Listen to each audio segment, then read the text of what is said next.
Welcome in, everybody. Today's deep dive is going to be delish. Sounds tasty. It is, actually. We're talking Bikano. Bikano. Yeah, the Indian snacks. The very same. We're going to trace their whole journey back from a simple sweet shop in 1905 all the way to, well, the global snack empire they are now. I'm already intrigued. From one little shop to all that, there Yeah. must be some stories there. Oh, you better believe it. Family tales, partnerships you wouldn't expect.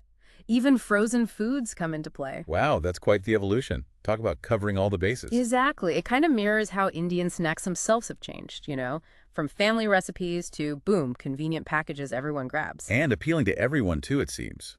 Both those who grew up with the tastes and those discovering them for the first time. Global reach. That's the Bikano story in a nutshell. But, gotta start at the beginning. 1905, little sweet shop, Bikaner Namkeen Bandar in, well, wouldn't you know it, Bikaner, Rajasthan. Picturesque name, picturesque place, I imagine, all those traditional sweets and savory snacks. Oh, I bet. But the real turning point, that's 1950.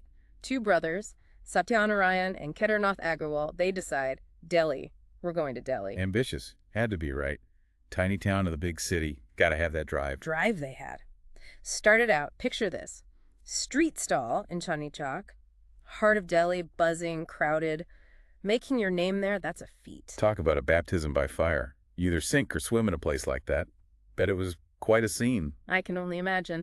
But they made it work, eventually opened a shop, Bikaner Bhujia Bandar, the granddaddy of Bikaner Vala as we know it. So it wasn't just about selling snacks, was it? More like sharing a bit of themselves, their home, with the whole city. A taste of Bikaner for everyone. That's a beautiful way to put it. And speaking of family ties, in comes Shyam Sundar Agarwal, 1965. Just 16 years old, joins the family biz. Learning from the best, the older generation, soaking up all that knowledge. That's how you keep those traditions alive. Classic story.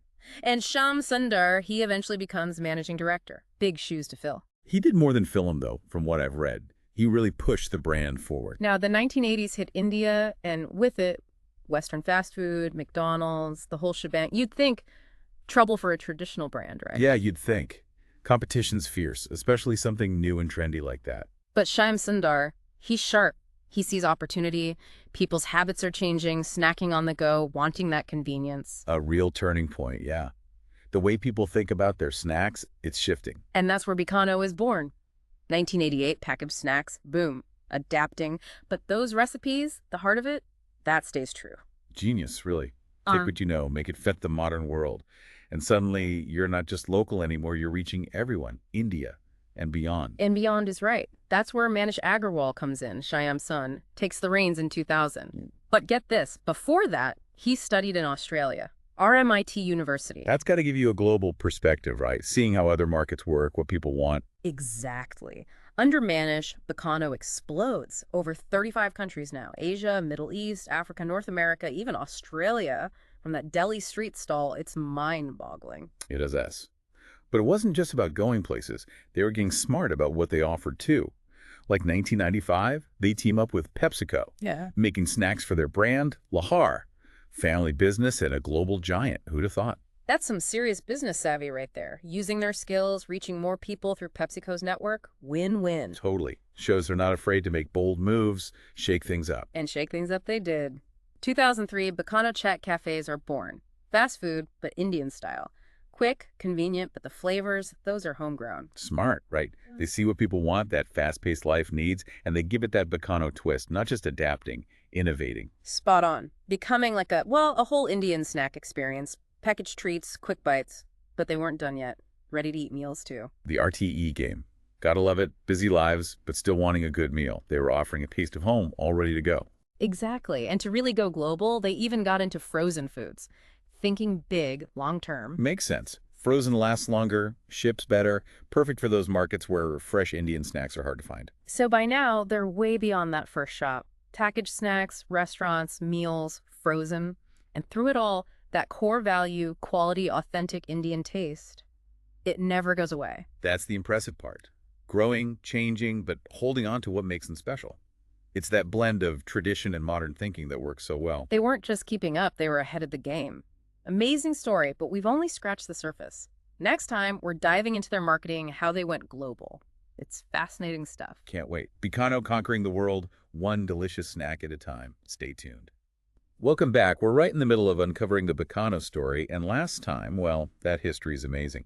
But now I'm curious about their marketing. How'd they go from, local favorite to global snack sensation?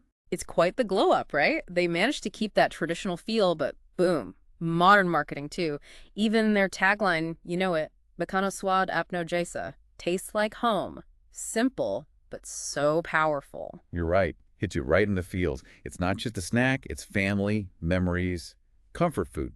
Brilliant. Exactly. And they've got the big guns out too, Amitabh Bachchan, Big B himself in their campaigns. Talk about star power. Oh, Boston. Everyone loves him. Instant trust. Yeah. Right? Like, if it's good enough for him. Classic move. And in India, with Bollywood. Oh, Huge. absolutely, but they're not stuck in the past. Social media, they're all over it, engaging with everyone, different messages for each platform. Smart. Essential these days. Got to be where the people are. Not just ads either. It's connecting, chatting, building that community vibe. Modern brand, for sure. But let's go global, literally. Breaking into new markets, that's tricky. How'd Bikano pull it off, especially overseas? It's a delicate balance. They had to adapt. Right. Local tastes matter. But they never lost that core, that Indian identity. So region-specific flavors, sometimes packaging, but always, hey, this is Bikano, this is India. Global appeal, but local touch, I get it. But it's more than just the product, right? Building trust, getting people excited about something new. How'd they do that? Partnerships, that's key. Yeah. Working with local distributors, the folks already in those markets, they know the ropes. Plus, international food shows, get your product out there, meet new people. Like a carefully choreographed dance, adapting the moves, but keeping that Bikano rhythm. But their products themselves help too, right? Not just snacks anymore. Oh, totally. Ready-to-eat meals, frozen stuff, even sweets. It's like, hey, whatever you're craving, Indian style, we got you covered. Wider audience, smart. Something for everyone. But these days, it's not just what you sell, it's how you do it. Sustainability, ethics. Bikano, where do they stand on all that? They're getting vocal about it. Sustainability is big for them now. Responsible sourcing, less waste, energy efficiency. I read they're even pushing for eco-friendly packaging. Good for them. People care about that stuff, and it shows Bikano's paying attention. Exactly. Plus, they're involved in social causes too, local communities, healthy eating. It's not just business, it's being a good neighbor. Doing good, well, doing well. Love it. So we've got the products, the marketing, but what about the people behind it all? Bikano's leadership, what drives them? It's fascinating. It's like old school values meet new school thinking. Family first, quality, happy customers. That's their heritage. But at the same time, they're all about innovation, tech, global viewpoints. Yeah, gotta have both. Respect the past, but eyes on the future. Seems to be working for them. It is. That's their secret sauce, tradition and innovation, all mixed up. And through it all, that quality focus, making sure customers are happy, you can taste that in their products. You really can. It's that attention to detail that sets them apart. But come on, no success stories without bumps in the road, right? What challenges did Bikano face? Oh, plenty. Next time, we're diving into all that. The competition, the hurdles they had to jump, and the big questions about what's next. It's a wild ride. Can't wait. We've learned so much already, but there's always more to the story. Stick with us. All right, final part is our Bikano deep dive. We've seen their rise, the marketing magic, the whole sustainability thing. Yeah. But every success story, there's got to be some bumps along the way right here. What were some of the toughest challenges for Bikano? Oh, for sure. One they've talked about openly as well, cracking South India. Yeah. Logistically, it's tougher down there. Costs more to get stuff around compared to North India. Makes it hard to keep prices, attractive and make a profit. Yeah, India's huge GE, so diverse. What works in one place might not in another. So how'd they tackle that South India puzzle? They got strategic, see? Built a whole production facility in Hyderabad specifically for the South. Cuts down on transport, plus they can tweak stuff to local taste better that way. Local solution to a nationwide problem, smart. But hey, competition. Bikano's not alone in the snack game, right? Some big names out there. Tell me about it. Indian snack market, it's a battlefield. You've got Haldirams, others with decades of history, loyal fans. Bikano's got to stand out somehow. Snack showdown. So how do they stand out? What's their secret weapon in this snack war? 2 words, innovation, diversification. They're always cooking up new flavors, new products. Got to keep up with what people want, right? Plus, it went beyond just snacks, those ready-to-eat meals, frozen stuff, even sweets, broadening that appeal. Always thinking ahead. Love it. But beyond the big brands, other challenges, the food world's always changing after all. Oh, yeah. One that's getting louder is, the health kick everyone's on. Less fat, less salt, less sugar. Mm. Snacks got to fit into that lifestyle now. That's global, not just India. So, Bikano, how are they handling the healthy snack demand? They're on it. Baked snacks instead of fried, roasted stuff. Even looking at healthier ingredients overall, less calories, the whole deal. Adapting with the times, that's key. But looking way ahead, what's on the horizon for Bikano? What big questions are hanging out there? One is, well, can they keep this crazy growth going? Snack market's getting crowded, more competition every day. Got to stay innovative, that's for sure. True. Success is great, but holding on to it, that's the hard part. Anything else keeping them up at night? How about this whole retail shakeup? Online shopping, grocery deliveries, that changes the game. Bikano's got to figure out those new channels, be where the customers are. Yeah, gotta move fast these days. The market waits for no one. No kidding. And of course, there's the global dream. They've done well overseas, but going further, that's tough. Every culture's different, tastes, rules. It's not just about making the snacks, it's understanding the world. Global ambition meets local flavor. That's the tightrope they're walking. Well, we've covered a ton in about Bikano, their whole journey, the marketing, the ups, the downs. Big picture, what are your thoughts on the snack empire? You know, it's a classic tale. Tradition meets innovation, done right. They honored their roots, but weren't afraid to change, to see what the world wanted. It shows, well, their spirit, that dedication to quality, and they made that connection with people. That's what matters. From street stall to global brand, it's inspiring. And hey, who knows what tasty treats Bikano's got planned for us next? It's been a blast exploring their world with you. The pleasure's all mine.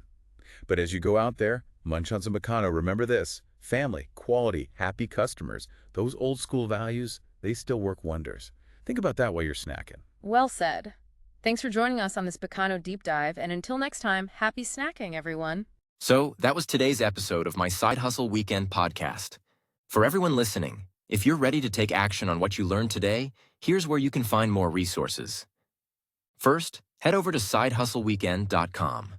I've put together detailed guides, templates, and case studies. And while you are there, don't miss out on my free newsletter, Side Hustle Weekend. If you found value in today's discussion, hit that like button and subscribe to join our Weekend Hustlers community.